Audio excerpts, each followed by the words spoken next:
Hello, c'est Mathilde, bienvenue sur ma chaîne. Ce soir, je vous retrouve pour vous raconter l'une de mes histoires paranormales. C'est ma toute première vidéo au paranormal sur ma chaîne, donc j'espère que je serai bien accueillie. C'est la 4e fois que je tourne cette vidéo. J'espère que cette fois-ci c'est la bonne. Alors tout d'abord, je vais vous parler des trigger warnings et des disclaimers. Nous allons parler donc de fantômes, de paranormal, tout ce qui touche au monde de l'invisible. Disclaimer pour les personnes qui ça touche beaucoup trop, tout ce qui va être en rapport avec le sommeil. Du moins dans cette première partie, ça va. Je pense que dans l'ensemble, ça va aller, à part si vous êtes sensible aux images où on voit des fantômes, entre guillemets. J'ai une photo pour cette histoire. Alors je vous laisse avec la suite de la vidéo. S'il vous plaît, soyez bienveillants dans les commentaires. J'ai pas très envie qu'on se tape dessus, en fait, voilà.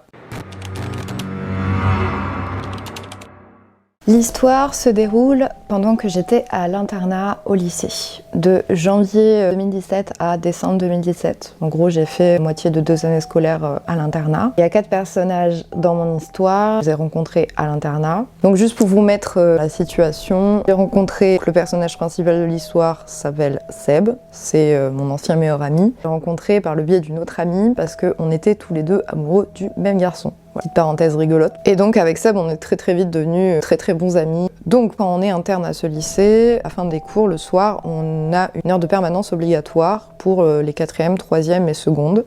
Parce que mon lycée commence à partir de la 4e prépa pro. Après les premières terminales et les BTS, ils vont dans leur chambre, ils font leur truc tranquille. Et donc pendant cette heure de permanence, on a la possibilité d'aller au CDI. J'adorais y aller parce que mon lycée, c'est un lycée agricole, donc on n'avait pas le droit. Les sorties, c'était assez compliqué. Bref, ce soir-là, du coup, avec Seb, nous allons au CDI. Sur les PC, on se met sur Google Photos et je lui montre des vieilles photos de moi. Et donc, on arrive sur cette fameuse photo, du coup. La photo, comme vous pouvez le voir, ma demi-sœur en bas, mais je la floute parce que je ne pense pas qu'elle veuille être sur cette vidéo. Il y a moi juste au-dessus, qui sourit vaguement pour la photo, mais on voit que j'ai le regard totalement ailleurs. Me connaissant, je sais que sur cette photo, j'ai l'air apeurée, effrayée. Et donc, comme au bord d'un ruisseau, c'était en Ariège, dans le reflet de l'eau, on voit ce truc. Donc, je monte la photo, je passe, et il me fait « Attends, reviens ». Donc je reviens sur la photo, et il me montre du doigt ce truc. Et il me dit « Mais mec, c'est quoi ça en fait ça fait... » Moi, j'ai aucune explication à ce moment-là. Je sais que je connais ce truc, je sais que je l'ai déjà vu dans mes rêves, dans ma vie, dans mon enfance, mais j'ai aucune explication à cela à ce moment-là. Parce que moi, cette photo, à la base, je l'adorais parce que j'avais les cheveux longs, mais j'avais pas forcément fait gaffe à ça. Et donc, au même moment, au CDI, derrière nous, il y a donc 2 autres personnes qui sont importantes dans cette histoire. Nous avons Laura et Margot. Enfin, du moins, à ce moment-là, Laura voit la photo et donc se rapproche de l'ordinateur et me dit « Mais frère, c'est quoi ça ?» D'ailleurs, je sais que les 3/4 des gens le voient de profil. Sûrement vous allez le voir de profil, mais il n'est pas de profil, il est de face. Moi, je vois vraiment son crâne, ses yeux, son corps, tout, je vois tout.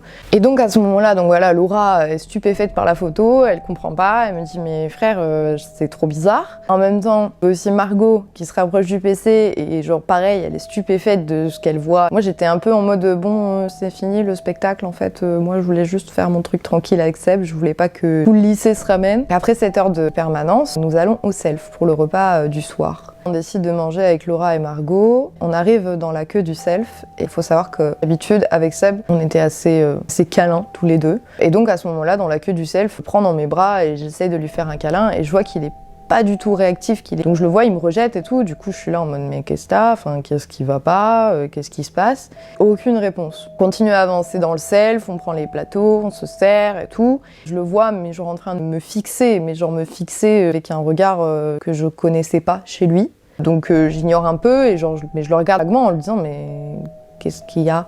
Donc on va à une table tous les 4. C'est qu'il y avait donc Seb en face de moi et après il y avait Margot à côté, mais je sais plus qui était là, qui était où. Et je vois que Seb en fait il mange pas son plateau et il me fixe, mais il me fixe comme ça.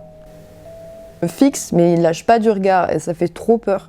Et donc vraiment moi je continue à le regarder et lui dire mais ce qui va pas Seb, genre, pourquoi tu me regardes comme ça, mange ton assiette, qu'est-ce qu'il y a ? Et d'un coup, il se lève, il prend son plateau et il se barre du self. Donc à ce moment-là, on se regarde toutes les trois avec les filles, on est là en mode mais what the fuck. Et Laura me dit bon bah vas-y, je vais voir ce qu'il a. Et elle va rejoindre Seb à l'extérieur du self. Donc à ce moment-là, avec Margot, on continue à manger. On en discute un peu, on se dit mais c'est trop bizarre, qu'est-ce qui lui arrive? Genre on dirait qu'il est clairement pas lui. Il dit que clairement je l'ai pas reconnu dans son regard, dans sa manière de me fixer. Elle-même, elle est là en mode mais oui, c'est vrai que c'est hyper bizarre cette manière de te fixer. Vraiment c'est louche et tout, ça fait peur, enfin je comprends pas.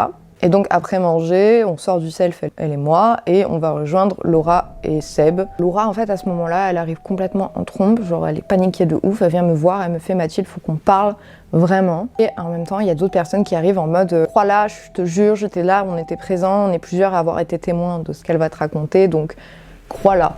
Donc je me prépare, je me dis oula, qu'est-ce qu'elle va me sortir? On s'éloigne un peu et elle me dit faut que t'arrêtes de parler à Seb. Moi à ce moment-là, je suis là en mode c'est mon meilleur ami, qu'est-ce que tu me sors? Nous, on n'est pas amis, donc... Elle me dit, en fait, ce qui s'est passé, on est resté au même endroit pendant tout ce temps.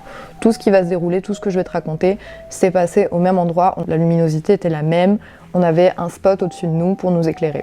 Ils étaient en face de l'internat des filles, donc il y a l'internat des filles, et en face, il y avait le bâtiment de CFA. J'étais assis sur la marche du CFA. Et donc, elle me raconte qu'elle le rejoint vite et tout. Seb, genre, il est complètement ailleurs.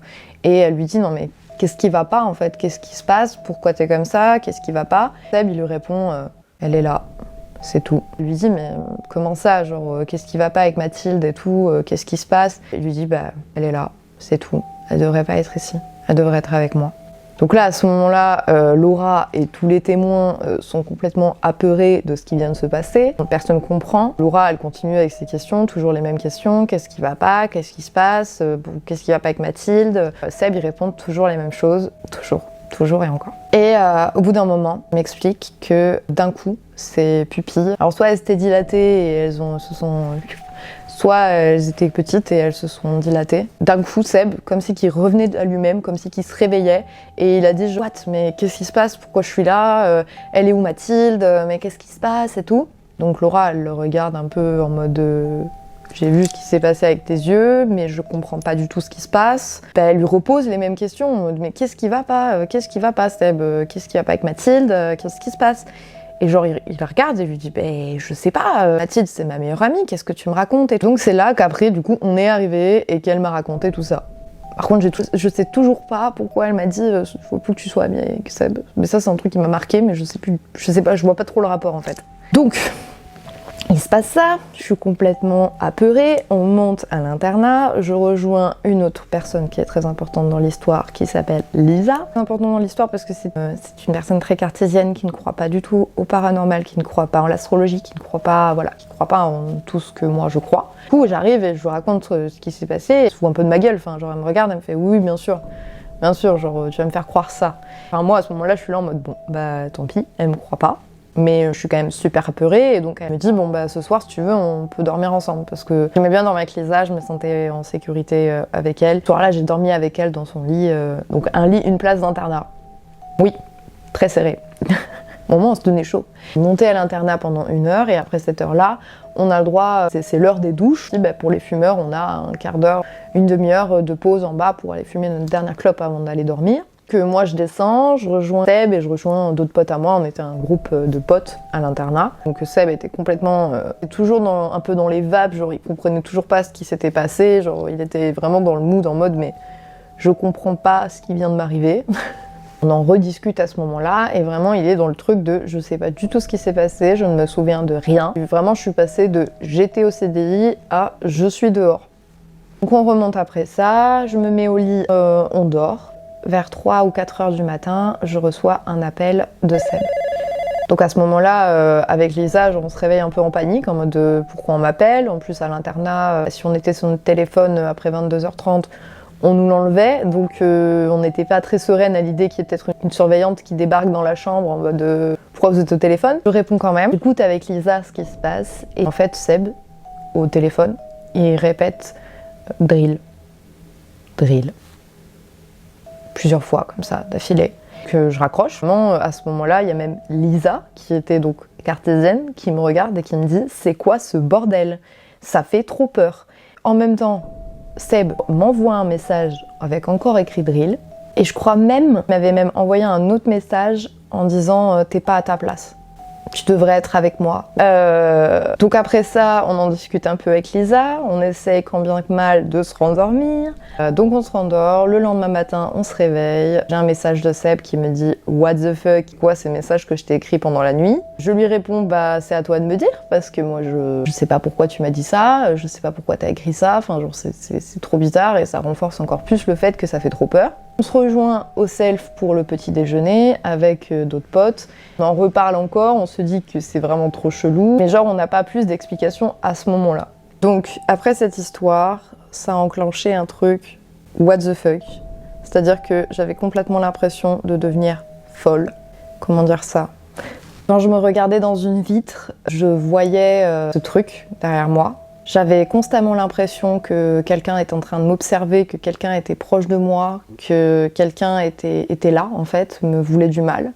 Je faisais, mais pendant une période assez longue, je faisais les 100 pas dans l'internat, parce que j'avais tout le temps l'impression que quelqu'un me suivait et que du coup, quand je marchais, j'avais l'impression que c'était un petit peu plus loin que moi, même si c'était qu'une impression. Du coup, je décide d'en parler à ma mère, à savoir que je suis pas du tout dans une famille religieuse. Mes grands-parents qui sont religieux et encore surtout paternels, du coup moi je suis pas baptisée, donc enfin voilà, j'ai pas vraiment été dans j'ai pas été dans une éducation catholique, vraiment pas.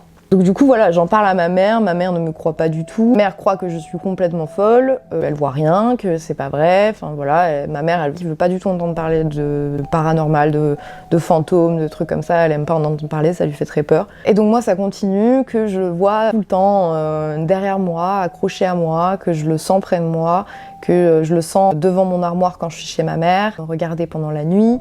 Et donc pour finir cette vidéo, ce que je peux vous dire, c'est qu'un soir, Laura vient me voir en panique. Elle me dit « il faut qu'on parle en privé », encore une fois. Elle me dit « je l'ai vu, j'ai vu Drill.